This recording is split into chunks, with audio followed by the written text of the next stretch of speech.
Let us say the truth always in this country. The truth will make you free. I'm seeing this attempt to push an agenda that this election was free and fair. It was anything short of it. Is it an election where a state broadcaster sponsored an electoral coup with Benani reading a public address of an election that has not been completed, and today NBC has not found them? Is that a free and fair election? An election where only Jennifer's crime in Surulere was because she wanted to vote and she was stabbed in the face, but she still voted with blood dripping? With all the people killed and maimed hurt in Lagos? With all the people killed all over the country? With the videos of people saying the election free and fair, with the discrepancy between the IRF result and what is seen on ground? Wasn't it Premium Times that carried the story about Obiakpo in River State? The wanton destruction of lives and property?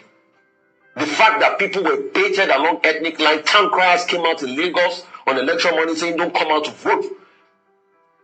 We cannot see all of this and act like it never happened. And the holy month. Nigerian 2023 presidential election has come and gone, but the echoes are still vibrating. To add salt to injury. A ticket that has not met the constitutional requirements of the Constitution, okay, is ending democracy. Quote me on it. That's your interpretation. That is my interpretation. And that is indeed a correct interpretation. You cannot swear people who have not met the constitutional requirement. You can't do that. If you did it, you have done something unlawful, something unconstitutional. And I'm repeating it. Whoever does not meet the constitutional requirement must never be sworn in. You said my name. If you like, I can say it again. I'm Datti Baba Ahmed. I'm not taking risks with my safety and with my life. But I'm repeating. Swear in anybody who does not meet the constitutional requirements of our country. You are engaging in an unconstitutional act. Mr. President, I am taking these risks for the sake of my country. Yes, it is extreme and I'm saying it. It was more extreme for Yakubu to issue that certificate. It was reckless. He is putting all our lives in danger. All of us. We're already at risk. So what is there again in me taking risks again? What have they not done against Nigeria? What have they not abused in Nigeria? Now they'll take the constitution where it is clear, it says, and get 24. After that, and FCT. They fail to get it. They are going to swear this man in, and I should be afraid? I will not be. I am telling you that on the 29th of May, 2023, swear in Tinubu as this result is, you have ended democracy wherever you are. That the president-elect, or INEC declared president-elect, Bola Ahmed Tinubu, did not win the election. That the election conducted in 36 states of the Federation.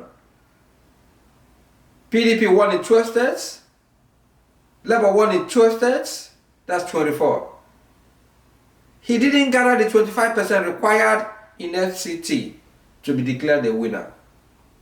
The election that was marred by ethnic profiling, which the Vice President Osibanjo acknowledged, which is the wrong thing, a wrong direction for Nigeria to go. Marred by killing, and marred by all kinds of irregularities that prompted the INEC chairman, Yakubu, to declare the winner, or alleged winner, in the wee hours of the day. 3 a.m. That has never happened in the history of Nigerian political landscape. There are many fates in this election. More than 400 billion was budgeted for this election.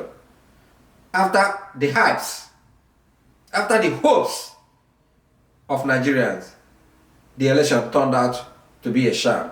As the 400 billion that was budgeted to promote free and fair election turned out to have been used against the Nigerian state, against the Nigerian people, against the wishes of the people, whose only crime was to ask for a new beginning, for a country that has been marred by the elites. Progress dwarfed. Datti Ahmed cried.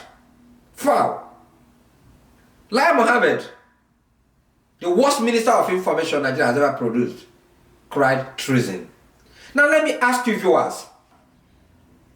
So who committed a treasonable offense?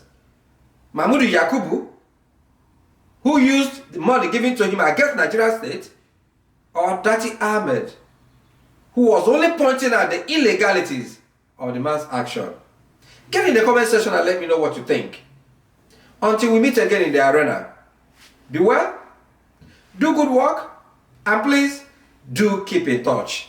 As P2B said, the quest for a new Nigeria is on course, and nobody should be deterred. Regardless of the darts being thrown at you, stand up and speak.